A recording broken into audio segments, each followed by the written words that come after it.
everyone. It is Marc Berman from TV Media Insights. It is Friday, June 22nd. I would like to welcome you back to our daily video cast, and I would like to begin today with that crazy duo, Snooki and Jwoww. All right, now, anyone that thinks a reality show is real should watch Snooki and Jwoww, which I did last night. See, my job in my profession is to watch everything at least once. So I sampled it. Now, the premise is that the two Jersey Shore housemates decide to move out of their homes and share an apartment together. Okay, makes sense, correct?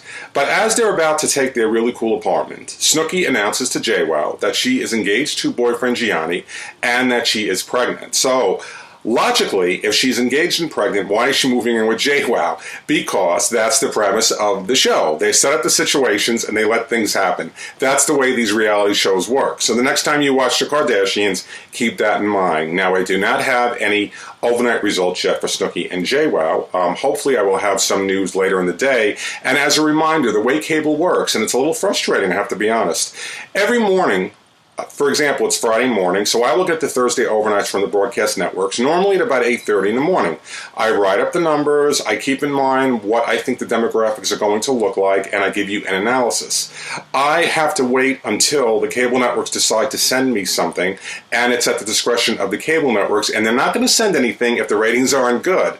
They're going to totally spin the numbers. So as a former researcher, I think about whether or not this is real or not. Late yesterday afternoon, I received emails from TNT, ABC Family, and TV Land regarding the third episode of Dallas and the launches of Baby Daddy and the Soul Man. They only give you highlights, but briefly, the third telecast of Dallas dropped to 4.8 million viewers. That was a 30% decline. That's significant. I had assumed it would come down by about 15 to 20%. Now, had Dallas been a normal news show on TNT, for example, upcoming Perception, this would be a very good number. As it stands, it's still positive, but if Dallas keeps coming down, then I don't think it's going to last on TNT. If it settles in now, then TNT has something here, and I certainly hope it settles in because I think it is a good show. ABC Family is reporting that Baby Daddy, their new sitcom, it averaged 1.7 million viewers Wednesday at 8:30, and they are calling that its second highest rated comedy premiere ever, and it built from its lead-in, which was Melissa and Joey. And on TV Land, The Soul Man with Cedric the Entertainer and Niecy Nash. That also launched at the cable network's second highest rated premiere ever, and it came in at 1.9 million viewers. But it's interesting, TV Land sends a release. With the ratings for adults 25 to 54, it was actually the audience, which was 1 million, and no number for women 25 to 54. So again, I am at the discretion of the cable networks, and it's a little frustrating because they're only going to spin their numbers and send you the spin. Let's go to Impractical Jokers on True TV, and once again, I have my cheat sheet here, by the way. True TV has picked up Impractical Jokers for a second season. They have ordered 15 new episodes. It will begin airing in December 2012. And this is just a light, fun, entertaining show.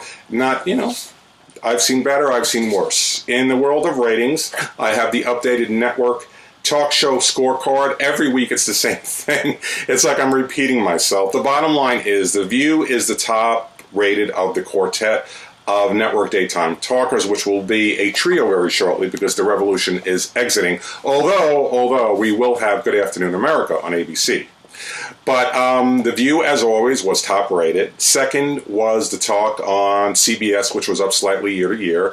And finally, The Chew on ABC continues to lose steam from its year-ago occupant, All My Children. The bottom line is sometimes you should not fix what ain't broke. And daytime on ABC was really not broke until the network decided to cancel 2 long-running soap operas and replace them with talk shows nobody cares about. That's just the bottom line. ABC sent me a press release on Jimmy Kimmel Live. Apparently, for the first time ever, Jimmy beat Jay Leno, Jay Leno among adults 18 to 49 for the week of June 13th. It topped Jay Leno in the demographic It did 934,000 viewers versus 917,000 for Jay Leno. But what it doesn't tell you in the release, and again, when I read these things, you have to remember, you have to keep in mind other things. It doesn't tell you that there was the NBA Finals on a couple of those evenings, and that certainly gave great lead and support to ABC and late night. When you have something of that magnitude, you're going to have a bigger audience. That's just the way it works, folks.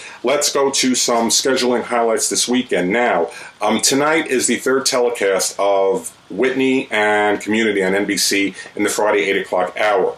And ultimately, you shouldn't really judge a show by a repeat, but because this is where they will be airing in the fall, I'm keeping an eye on the numbers. Nobody's watching. It's a mistake. Remember, the last time NBC opened a fall season with comedies in the Friday 8 o'clock hour was in the mid-1980s. I think it was 83, with Mr. Smith and Jennifer Sleptier, and they did not last very long. Ultimately, the remainder of the evening is a 2-hour edition of 2020 on ABC. I'm not even sure if it's going to be all original. The news magazines in the summer kind of are a little sneaky. They don't tell you that they're a repeat. If they have repeat stuff, you always think it's original. It isn't always original. It is the summer, after all. 2 hours of Dateline on Saturday. If you're a fan, the Olympic trials, track and field finals, day 1 on Saturday, day 2 is on Sunday. That is on NBC. Remember, NBC is home of the Summer Olympics. That will certainly give them a promotional platform for the fall. And we have the final episode, the series finale of Dog the Bounty Hunter on A&E on Sunday at 10 o'clock Eastern Time. I was never a fan of the show, but it's been on the air a long time. And if you really want to see a bad sitcom, I don't know why you would, the series finale of How to Be a Gentleman is on CBS Saturday at 8:30. My upcoming TV Turkeys, which comes out right before Thanksgiving every year, will include How to Be a Gentleman. That is a given. On a personal note, I would like to wish my son Brandon a very happy high school graduation. That is later today for us. I can't believe the years have passed. Last night was his prom, and I'm sure these kids are going to be exhausted. I received a lot of emails, by the way. I posted Facebook pictures, people asking, why was the prom the day before the graduation?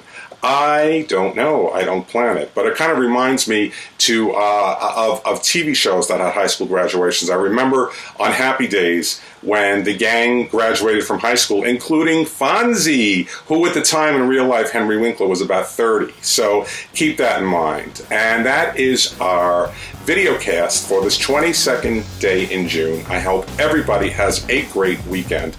And I will be back with more news about my favorite medium, television, on Monday. Signing off, Marc Berman.